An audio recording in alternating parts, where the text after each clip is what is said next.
À seulement 19 ans, le monde d'Émilie débordait d'espoir et de possibilités infinies.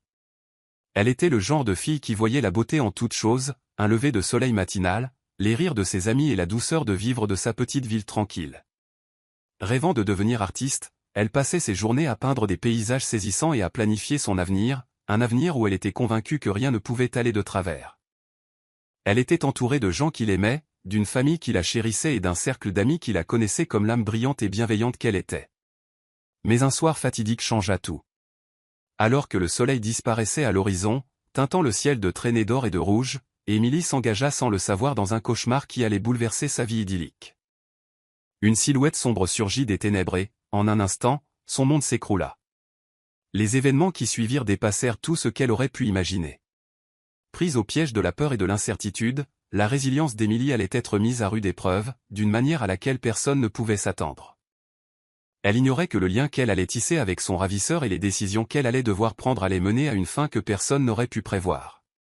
C'était une fraîche soirée d'automne, et l'air était teinté d'une odeur de feuilles humides et d'un soupçon de fumée provenant des cheminées voisines. Émilie rentrait chez elle à pied après son travail à temps partiel au café du coin, le chemin familier éclairé seulement par les lampadaires vacillants. Elle se sentait en sécurité dans sa petite ville, où la criminalité était quasi inexistante. Mais cette nuit-là, quelque chose était différent. En marchant, elle ne pouvait s'empêcher d'avoir l'impression que quelqu'un l'observait, une ombre qui semblait la suivre à perte de vue. Soudain, c'est arrivé. Avant qu'elle puisse réagir, une main puissante lui a plaqué la bouche, étouffant son cri. Un autre bras s'est enroulé autour de sa taille, l'attirant du trottoir vers l'obscurité suffocante d'une camionnette en attente. Elle donnait des coups de pied et se débattait, ses cris étouffés allaient s'estompant dans la nuit, mais personne n'était là pour l'entendre. La peur la paralysait tandis que le véhicule filait à toute allure. Son ravisseur était un homme peu loquace, froid et calculateur. Il était grand, avec des yeux perçants qui semblaient la transpercer. Sa voix était basse et autoritaire, chaque mot empreint d'une menace discrète qui lui faisait frissonner. « Fais ce que je te dis, et tu ne seras pas blessé », dit-il d'un ton qui ne laissait aucune place au défi. L'endroit où elle avait été emmenée était loin de toute civilisation, une cabane délabrée au milieu des bois, entourée d'arbres imposants qui occultaient le ciel. À l'intérieur, l'air était humide, les fenêtres condamnées, et l'unique ampoule vacillante projetait des ombres étranges sur les murs. La dureté de sa nouvelle réalité la frappa immédiatement. Un mince matelas dans un coin lui servait de lit, les seuls autres meubles étant une petite table et une chaise. Elle était enchaînée à un radiateur, le métal froid lui mordant le poignet tandis qu'elle était assise, tremblante. Son premier réflexe fut de fuir. Elle testa la chaîne, tirant désespérément, mais elle ne céda pas. Son ravisseur la regardait lutter avec un calme troublant, comme s'il avait déjà tout vu. « Ne gaspille pas ton énergie », dit-il d'une voix dénuée d'empathie. Émilie sentait le poids de son désespoir, des larmes coulaient silencieusement sur son visage. Seule et terrifiée, elle réalisait que son combat pour la survie ne faisait que commencer. Au début, la relation entre Émilie et son ravisseur était faite de peur et de défis. Elle évitait son regard, le cœur battant à tout rompre dès qu'il entrait dans la pièce. Le simple bruit de ses pas à l'extérieur de la cabine lui retournait l'estomac.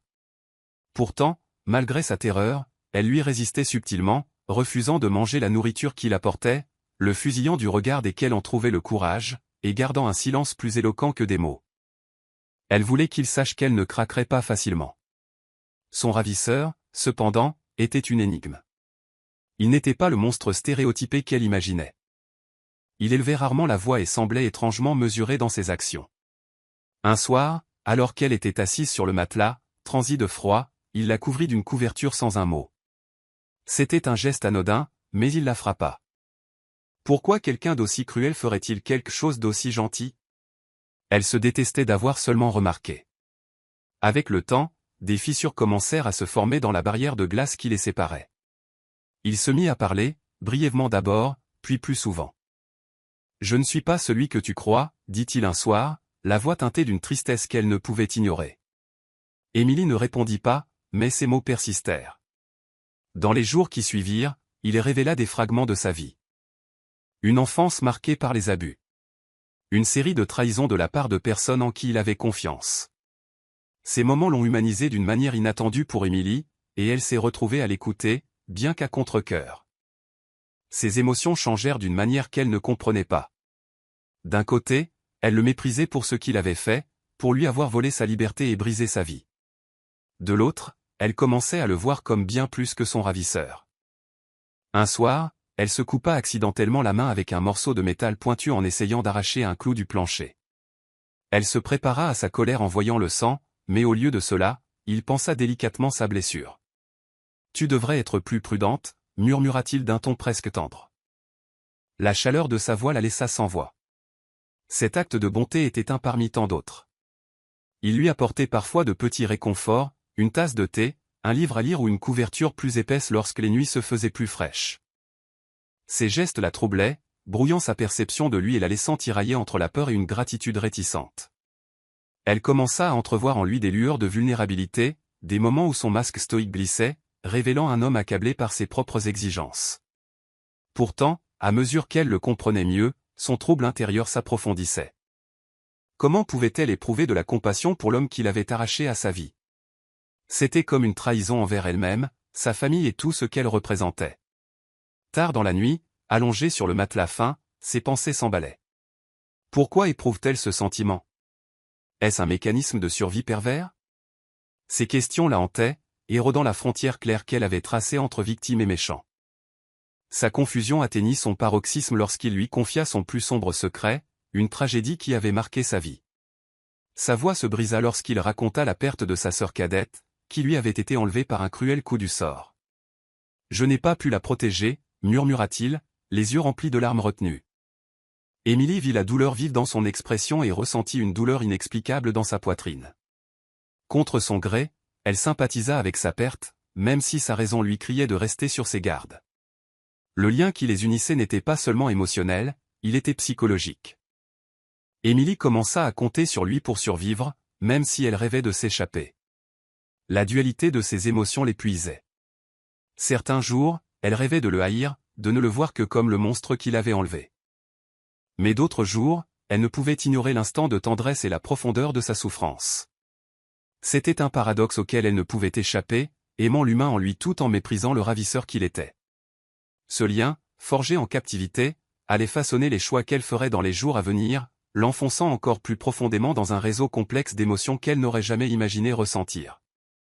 Émilie avait passé des semaines enfermée dans cette cabane isolée, ses journées se fondant dans la nuit, dans un brouillard de peur et d'incertitude. Son ravisseur restait un mystère, froid et calculateur en apparence, mais capable de moments d'une gentillesse surprenante. C'est lors d'un de ces moments qu'elle commença à voir les failles de son stoïcisme, révélant un homme profondément brisé derrière le monstre qu'elle prenait pour lui. Une nuit, alors que le vent hurlait à travers les arbres, il s'assit en face d'elle, les yeux fixés sur la flamme vacillante d'une bougie. « Tu me prends sans doute pour un être maléfique, » dit-il, brisant le silence. Émilie ne répondit pas, le cœur battant la chamade, se préparant à la suite. Puis, à sa surprise, il se mit à parler. Sa voix était basse, teintée d'une tristesse qu'elle n'avait jamais entendue auparavant. Il parla d'une enfance douloureuse, d'un père cruel et implacable, d'une mère qui avait fermé les yeux sur ses souffrances. Personne n'est jamais venu me chercher, admit-il, le regard perdu. Personne ne s'en souciait. Émilie écoutait, ses émotions mêlant pitié et colère. Pourquoi lui disait-il cela? Était-ce un stratagème pour la manipuler? Mais tandis qu'il continuait à lui raconter la perte de sa jeune sœur, arrachée à lui dans un acte de violence insensé, elle vit une lueur d'humanité dans sa douleur.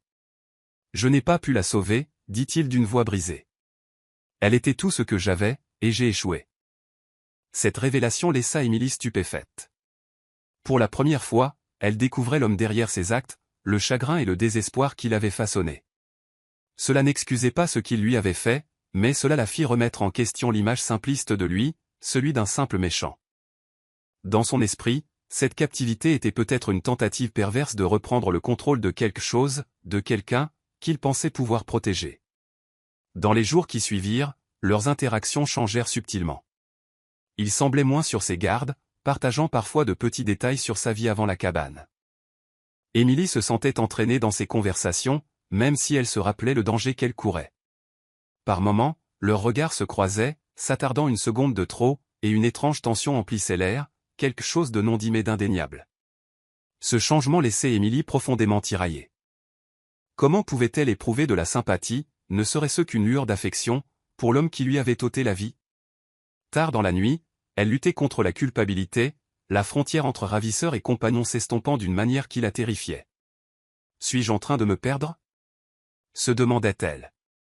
Pourtant, le lien qui les unissait était indéniable, un lien fragile et dangereux forgé dans l'obscurité de leur situation. Les journées d'Émilie dans la cabane s'étaient installées dans un étrange rythme, ponctué de moments de calme inquiétants par le souvenir omniprésent de sa captivité. Mais un soir, alors qu'elle était assise dans la pénombre de la pièce, une conversation étouffée à l'extérieur de la cabane brisa ce fragile équilibre. Collant son oreille contre le mur, elle tendit l'oreille pour entendre les voix. Son ravisseur s'entretenait avec un inconnu, d'un ton tendu et précipité. Des bribes de leur conversation révélèrent des détails effrayants, des projets de quitter les lieux et la possibilité de s'en prendre à quelqu'un qui pourrait le menacer. Le poids de cette révélation frappa Émilie comme un éclair.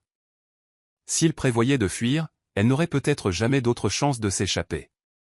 Pire encore, si ses actes s'aggravaient, une survivante pourrait être plus en danger.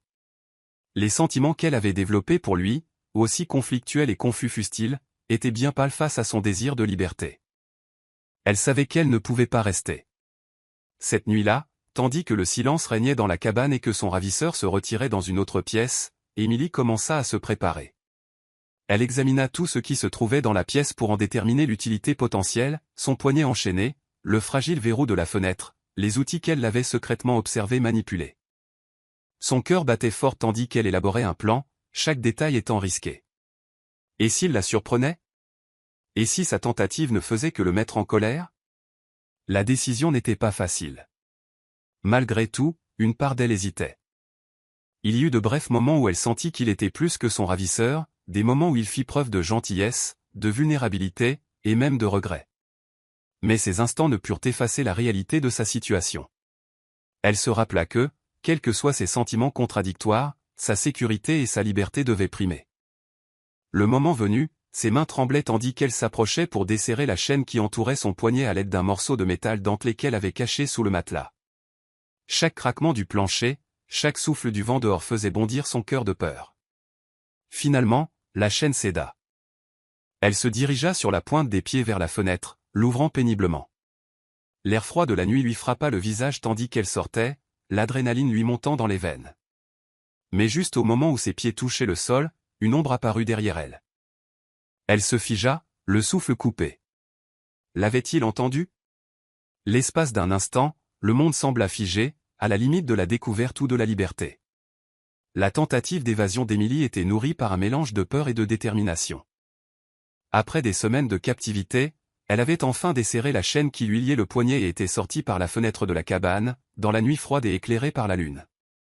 Son cœur battait la chamade tandis qu'elle traversait la forêt, chaque bruissement de feuilles et chaque craquement de brindilles la mettaient à rude épreuve. La liberté était si proche qu'elle pouvait la goûter. Mais soudain, une ombre se profila devant elle. La voix qu'elle redoutait le plus l'appela derrière elle, basse et ferme. « Émilie, arrête !» Elle se figea, le souffle coupé. Se retournant lentement, elle le vit debout à quelques mètres, le visage partiellement éclairé par la lune. Il ne tenait pas d'arme, mais sa seule présence suffisait à la faire hésiter. Son regard, cependant, était différent, désespéré, suppliant, et non furieux comme elle l'aurait cru. « S'il te plaît, ne pars pas, dit-il d'une voix brisée.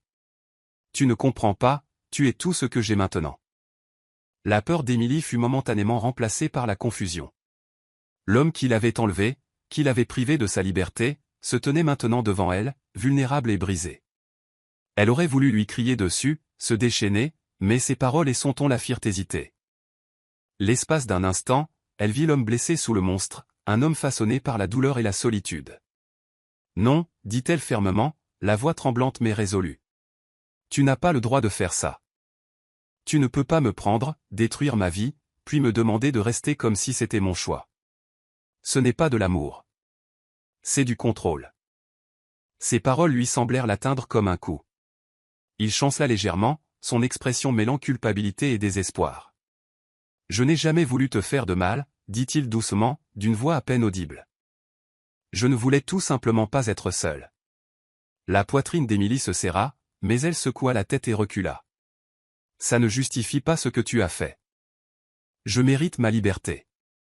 Ma vie. » Et tu n'as pas le droit de me la prendre. » Ils restèrent un long moment immobiles dans le silence de la forêt.